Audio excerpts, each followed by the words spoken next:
नमस्कार दोस्तों, DPN news में आपका स्वागत है। मैं हूं आपके साथ आपका दोस्त आशीर्वाद। दोस्तों, बात करेंगे आज पाकिस्तान के काले कानून पर। जी हां, पाकिस्तान ने एक एंटी टेरर लॉ पास किया है बलूचिस्तान के लिए। क्या है इसके मायने? क्या बलूचिस्तान पे इसका असर होगा? क्या वहां के लोगों जो लोग मिसिंग हैं उन पे क्या असर होगा? और क्या भारत सरकार इंटरवीन करेगी इस मामले पर? कुछ या अंतर्राष्ट्रीय मुद्दों पर उठाया जाएगा, इसको बात करेंगे पूरे मुद्दे पर। दोस्तों, आप सभी का स्वागत है एक बार अपने स्पेशल सेशन में। दोस्तों, बलूचिस्तान की बात करें, बलूचिस्तान के बारे में आप जानते हैं। यहाँ बलूचिस्तान पाकिस्तान का एक प्रोविंस है। पाकिस्तान का एक बड़ा प्रोविंस है दोस्तों, बड़ा प्रांत है पाकिस्तान का, जो लंबे समय से अलगाववाद का शिकार हो रहा है। जी हाँ, बलूचिस्तान की जो विधानसभा है, जो इसकी प्रांतीय जो इसकी असेंबली है, उसने एक कानून पास किया है दोस्तों, जिस कानून में कहा गया है कि किसी भी व्यक्ति को, किसी बलूच व्यक्ति को आप 90 दिन तक गिरफ्तार कर सकते हैं बिना किसी न्यायिक परामर्श के, बिना किसी न्यायिक वारंट के, बिना किसी जुडिशियल कस्टडी के। आप उसको आराम से 90 दिन तक के लिए गिरफ्तार कर सकते हैं, केवल संदेह के आधार पर। जी हाँ दोस्तों, तो ये बलूचिस्तान का एक काला कानून माना जा रहा है। क्या है इसकी की पॉइंट, बात करेंगे दोस्तों आपके साथ। तो पहली बात, बलूचिस्तान में एक एक्ट पास किया गया, इसका नाम है counter terrorism Balochistan amendment act 2025 दोस्तों। काउंटर टेररिज्म, आतंकवाद से लड़ने के नाम पर एक कानून पास किया गया है। वहां पर कहा गया है कि पाकिस्तान, बलूचिस्तान में जो फितनाल हिंदुस्तान, जो एक एक प्रकार से अलगाववादी आंदोलन चल रहा है, कई दूसरे देशों के लिहाज से, दूसरे देशों के कारण, उसको दबाने के लिए, ना कि सामान्य बलूच के लिए नहीं है ये। कॉमन बलूच को इससे परेशानी नहीं होगी, बलूचिस्तान के लोगों को इससे परेशानी नहीं होगी। केवल जो बलूचिस्तान में फिरंगी लोग आ गए हैं, जो विदेशी लोग यहाँ काम कर रहे हैं, उससे बलूच लोगों को बचाने का कानून है। सब जानते हैं हकीकत क्या है इसकी, लेकिन बलूचिस्तान विधानसभा का कहना है कि कानून बलूचिस्तान को बचाने के लिए, वहां के लोगों को बचाने के लिए है। क्या है इस कानून के की प्रोविजन दोस्तों? अगर मुख्य प्रावधानों की बात करें तो पहला प्रावधान है दोस्तों, इसमें इसमें कहा गया है कि वहां पर जो पुलिस होगी, वहां जो पुलिस या मिलिट्री होगी, जो भी आर्म फोर्सेस होंगी, वो 90 दिन तक किसी व्यक्ति को गिरफ्तार रख सकती है विदाउट चार्ज। जी हाँ, बिना किसी चार्ज के, बिना किसी आरोप के 90 दिन तक आप गिरफ्तार कर सकते हैं, किसी व्यक्ति को डिटेन कर सकते हैं। इसमें केवल संदेह के आधार पर ही किसी व्यक्ति को डिटेन किया जा सकता है, on the basis of suspicion. Ideological profiling करेंगे वहां पर कि विचारधारा क्या है आपकी, और विचारधारा अगर पाकिस्तानी सरकार के साथ मैच नहीं कर रही है, कोई अलगाववादी विचारधारा है, आपको 90 दिन के लिए वहां की पुलिस या मिलिट्री अरेस्ट कर सकती है। तीसरा पॉइंट दोस्तों, यहां पर संयुक्त कार्रवाई होगी। जी हाँ, JIT, जॉइंट इन्वेस्टिगेशन टीम होगी, पुलिस की, आर्मी की, इंटेलिजेंस की, और वो मिलकर जांच करेंगे बलूचिस्तान के लोगों की, बलूचिस्तान के एक एक पर्सन की, क्या अलगाववादी तो नहीं है। इसके अलावा बिना वारंट के तलाशी लेने, घर में घुसकर तलाशी लेने का अधिकार, प्रॉपर्टी को सीज करने का अधिकार, सर्च करने का अधिकार, सब मिलेगा यहाँ पर वहाँ की मिलिट्री, वहाँ के पुलिस को। निश्चित तौर पर ये कानून वहाँ के लोगों को बिना कारण के गिरफ्तार करने का कानून है दोस्तों। जी हाँ, क्यों बनाया गया कानून, क्यों आखिर ये कानून ऐसा तैयार किया गया है, उसकी बात करना जरूरी है। आखिर हकीकत क्या है?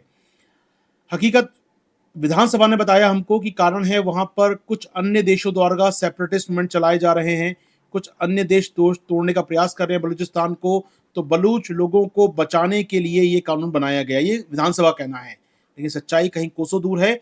और हमने तैयार किया इसके लिए 3C फैक्टर दोस्तों। जी हाँ, अपना 3C special factor. 3C factor में हमेशा होता है चाइना फैक्टर दोस्तों। क्या इसके पीछे कोई चाइना फैक्टर है? आइए ढूंढते हैं चाइना फैक्टर। जैसे आप देख पा रहे हो दोस्तों, बलूचिस्तान का मैप, नियरली 40% पाकिस्तान के मैप पर इसका अधिकार है बलूचिस्तान का। यहाँ का एक शहर है दोस्तों ग्वादर, एक पोर्ट सिटी है ग्वादर यहाँ पर। और यहाँ पर आप देख रहे हैं स्क्रीन के राइट साइड में, यहाँ पर एक चाइनीज पोर्ट है, जहाँ से चाइना का एक बड़ा कॉरिडोर, एक इंपॉर्टेंट गलियारा भारत के POK से होता हुआ पहुंचता है चाइना के काशगार में दोस्तों। इसका नाम आप जानते हैं CPEC, China Pakistan economic corridor. China Pakistan economic corridor जो चीन की एसेट है, इस पर लगातार हमले हो रहे हैं। बलूच लोगों का मानना है कि बलूच लोगों की ज़मीनें छीनी जा रही हैं, बलूच लोगों की बिजली छीनी जा रही है, तो बलूच लोग लगातार ग्वादर पोर्ट पर अटैक कर रहे हैं। BLA, बलूचिस्तान लिबरेशन आर्मी है जो, वो लगातार वहाँ लड़ रही है। बलूचिस्तान लिबरेशन आर्मी कभी सुना को ट्रेन पर अटैक करती है, ट्रेन को हाईजैक करती है, कभी वो आज़ादी की घोषणा करती है, कई बोलते हैं कि हम इस देश का भाग नहीं, अलग देश हैं हम लोग यहाँ पर, कभी वो चाइनीज़ इस्टेब्लिशमेंट पर अटैक करती है, कहीं वो चाइना को धमकी देते हैं। कुल मिलाकर बलूच लिबरेशन आर्मी का टारगेट है चाइना और उसका बंदरगाह। तो ऑफ कोर्स एक बड़ा सी है चाइना, और इस सी को प्रोटेक्ट करने के लिए पाकिस्तान क्या कर रहा है? पाकिस्तान लॉ बना रहा है बलूच लिबरेशन आर्मी को किल करने के लिए, बलूच लिबरेशन आर्मी को खत्म करने के लिए पाकिस्तान लॉ बना रहा है। तो पहला सी इसके पीछे है चाइना।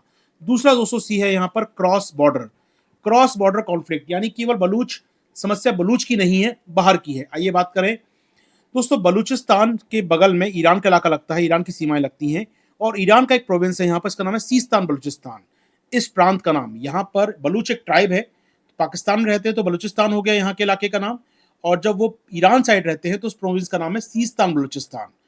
ईरान का इलाका, यहाँ भी बलूच लोग रहते हैं, ईरान में रहते हैं।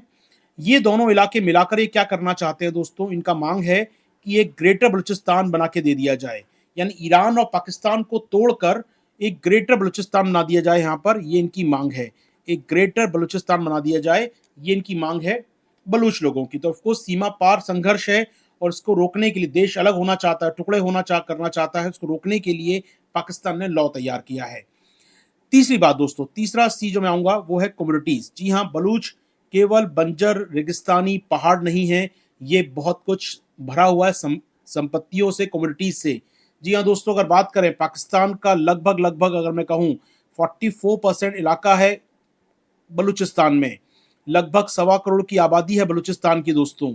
यहाँ पर पाकिस्तान का 33% गैस, 2% ऑयल और 9% कोयला भरा है, यानी कहीं ना कहीं गैस से भरा हुआ प्रांत है दोस्तों। इसके अलावा हाल में गोल्ड रिजर्व मिले हैं, यहाँ पर सोने के बड़े भंडार मिले हैं दोस्तों। ऐसा माना जा रहा है कि बहुत बड़ा रिसोर्स मिला है पाकिस्तान में गोल्ड का ये। और ऑफ कोर्स ये जो इलाका है दोस्तों, ये इलाका आप देख रहे हैं यहाँ पर सीमावर्ती इलाका, ये आप देख रहे हैं इलाका दोस्तों सीमावर्ती इलाका है, जहां से गैस पाइपलाइन आनी है पाकिस्तान के अंदर। जी हाँ, तापी परियोजना तुर्कमेनिस्तान, अफगानिस्तान, पाकिस्तान तक पहुंचेगी पाइपलाइन ये, और ये इसी सीमा रेखा से होकर पाकिस्तान में एंटर करेगी। तो ऑफ कोर्स गैस पाइपलाइन आने वाली है यहाँ से दोस्तों। रिसोर्स भरे हैं, गोल्ड संभावित है, तो ऐसे में रिसोर्स रिच इलाका है दोस्तों। तीनों सी, इन तीनों सी को मिला के देखा जाए तो पाकिस्तान की जरूर हो जाता है इस इलाके की हिफाजत करना, इस इलाके को प्रोटेक्ट करना, चाहे इसके लिए अपने ही लोगों को मारना पड़े, अपने ही लोगों को दबाना पड़े। तो 3C फैक्टर के कारण पाकिस्तान ने ये ब्लैक कानून, ये काला कानून पास किया है। लेकिन अब इस बात करें, इस काले कानून का प्रोटेस्ट हो रहा है। प्रोटेस्ट क्यों हो रहा है वो जानने का प्रयास करें, आखिर क्यों बलूचिस्तान के लोग नाराज हैं इस कानून से। बलूच नेता काफी एक्टिविस्ट हैं यहाँ पर, उनका मानना है कि अगर ये कानून पास होता है तो जुडिशियल सेफगार्ड, न्यायिक सुरक्षा जो मिली है लोगों को, खत्म हो जाएगी, और जो पाकिस्तानी सरकार जो यहाँ पर गलत रवैया अपनाती है, जेनोसाइड करती है लोगों का, वो लीगलाइज हो जाएगा, लोगों को गायब करना लीगलाइज हो जाएगा, लोग गायब हुआ करेंगे यहाँ से। जी हाँ, ऑलरेडी लोग गायब होते हैं। लोगों का मानना है कि यहाँ पर इससे मास सर्विलांस, निगरानी बढ़ जाएगी सरकार की, सरकार हर व्यक्ति पर, हर घर पर, हर ऑर्गेनाइजेशन पर नजर रख पाएगी, ऑर्गेनाइजेशन पर एक्शन ले पाएगी, तो मास सर्विलांस होगा, वृहद स्तर पर निगरानी होगी लोगों की। इसके अलावा दोस्तों, बलूचिस्तान में काफी बड़ी संख्या में लोग गायब होते रहे, डिसअपियरेंस बहुत सालों से हो रही है यहाँ पर, 50-60 सालों से लगातार यहाँ लोग के लोग गायब हो जाते हैं, फैमिली के जितने मेल मेंबर्स हैं गायब कर दिए जाते हैं। फैमिली वाले खड़े रहते हैं, इंतजार कर रहे हैं अपने परिवारजनों का कि कहाँ हैं, कुछ बता सके उनके बारे में कोई। वो कोर्ट केस करते हैं, पुलिस केस करते हैं, लेकिन कोई जवाब नहीं आता।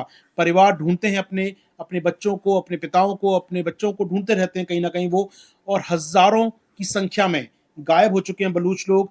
ये बच्चा अपने फोटो लेता है पिता का, कहता है कि आपको राष्ट्रपति से उम्मीद करता है कि वो उनकी मदद करें, वो जो एट्रोसिटीज हो रही है यहाँ पर, जो अत्याचार हो रहे हैं यहाँ पे लोगों को, उनके उनके उनके बारे में जानकारी दे सकें, get any information about the loved ones. But बात दोस्तों, यहाँ पर बलूचिस्तान में ये घटनाएं और बढ़ेंगी नए कानून के पास होने के बाद। जी हाँ दोस्तों, यहाँ पर बलूच यकजी कमेटी दोस्तों, जो इस प्रकार के मिसिंग लोगों के लिए काम करती है, उसका मानना है कि इससे बलूचिस्तान एक डिटेंशन जोन बन जाएगा, एक ऐसा बंदी गृह बन जाएगा जहां से लोग बाहर नहीं जा पाएंगे। तो इनका मानना है कि इस कानून के पास होने से बलूचिस्तान एक लीगलाइज्ड डिटेंशन जोन बन जाएगा, जैसा चीन ने बना रखा है जिंगजियांग में, जैसा चीन यहाँ पर लोगों को, मुस्लिम लोगों को टॉर्चर करता है, जैसा जर्मनी में नाजियों ने यहूदियों के साथ किया था, जैसा नाजी जर्मनी में हुआ, जैसा जिंगजियांग रीजन में हो रहा है, वैसा एक डिटेंशन सेंटर बन जाएगा बलूचिस्तान इस कानून के पास होने के बाद। ये डर है यहाँ के बलूच आर्मी को, या बलूच यागजी कमेटी, YBC समिति जो लड़ती है मानव राइट्स के लिए, ह्यूमन राइट्स के लिए, लोगों के राइट्स के लिए लड़ रही है। जी हाँ दोस्तों, तो निश्चित तौर पर बड़ी समस्या है, कहीं ना कहीं पाकिस्तान के संविधान का उल्लंघन भी है। जो आर्टिकल 10 है पाकिस्तान का संविधान है, पाकिस्तान दोस्तों, पाकिस्तान में भी संविधान है, हालांकि उसकी धज्जियां उड़ाते हैं वहाँ के सेना नायक, वहाँ के कार्यकारी लोग, वहाँ के एग्जीक्यूटिव लोग, अलग बात है कि वहाँ का संविधान आर्टिकल 10 कहता है कि वहाँ भी ह्यूमन राइट्स है, वहाँ भी आज़ादी की अधिकार है। जैसे हमारा आर्टिकल 19 है अभिव्यक्ति का अधिकार, आर्टिकल 20 आपको गिरफ्तारी नहीं होनी चाहिए, 21, 22 बचाते हैं आपके जीवन को, ऐसे ही आर्टिकल 10 है जो मना करता है लोगों को अधिकार नहीं छीने जाएंगे, लेकिन ऑफकोर्स पाकिस्तान के संविधान को कोई नहीं मानता, तो वहाँ के आर्टिकल कौन मानेगा दोस्तों। जी हाँ, तो लगातार वायलेशन होगा पाकिस्तान के संविधान का, ये मानना है ह्यूमन राइट एक्टिविस्ट का, ये मानना है कहीं ना कहीं इन मानवाधिकार कार्यकर्ताओं का। बीआईएमसी का कहना है दोस्तों यहाँ पर कि कहीं ना कहीं दुनिया भर के लोगों को मदद करनी चाहिए, यूएन को मदद करनी चाहिए, हमारी अंतर्राष्ट्रीय मानव संगठन जो है, मानव अधिकार संगठन है, उनको इंटरवीन करना चाहिए पाकिस्तान में और इस लॉ को वापस लेने का प्रेशराइज करना चाहिए। जी हाँ दोस्तों, तो बलूच कमेटी लगातार कह रही है इससे किलिंग बढ़ेंगी, लोग गायब होंगे और ज़्यादा लोग गायब होंगे। तो क्या करना चाहिए? क्या भारत को इंटरफेयर करना चाहिए? याद रखिए, बलूच लोग पहले भी लिख चुके हैं, मोदी साहब को लेटर लिखा था बलूच लोगों ने कि मोदी साहब को हस्तक्षेप करना चाहिए। मोदी साहब ने वो लाल किले की स्पीच से कहा था कि बलूच लोगों ने उनको लेटर लिखा है। तो क्या भारत को एक्टिवेट करना चाहिए यहाँ पर एक्सटेंड? मानता हूँ कि भारत नैतिक समर्थन दे, लेकिन किसी प्रकार का वायलेंस या किसी प्रकार का हिंसात्मक समर्थन देना सही नहीं होगा। तो ऑफकोर्स भारत सरकार वो नहीं करेगी। लेकिन of course last line Martin Luther king की जोड़ना चाहूंगा यहाँ पर मैं, यदि आपके दुश्मन के बारे में कोई कुछ बोल नहीं रहा है, उसकी एट्रोसिटीज के बारे में कोई नहीं बोल रहा है, तो निश्चित तौर पर आपका वो मित्र नहीं हो सकता। तो आपके मित्र का काम है कि आपके दुश्मन के खिलाफ बोले। In the end remember not the words of the enemies but the silence of friend. जी हाँ, अगर आपके दोस्त शांत रहते हैं, आपके दोस्त अत्याचार पे शांत रहते हैं, आपके दोस्त आपके ऊपर हो रहे अत्याचार के ऊपर शांत बनाए रखते हैं, कुछ बोलते नहीं हैं, तो वो याद रखा जाएगा, ना कि दुश्मन के अत्याचार याद रखे जाएंगे। जी हाँ, ये मार्टिन लूथर किंग जूनियर का स्टेटमेंट है। इसके साथ खत्म करूंगा दूसरे सेशन को मैं। कैसा लगा बताइए कमेंट बॉक्स में, सब्सक्राइब कीजिए, लाइक कीजिए, शेयर कीजिए, कमेंट कीजिए हमारे इस वीडियो को, और बताइए कैसा लगता है आपको डीपीएन न्यूज चैनल। मिलते हैं दोस्तों अगले सेशन में, दीजिए आज्ञा। Thank you.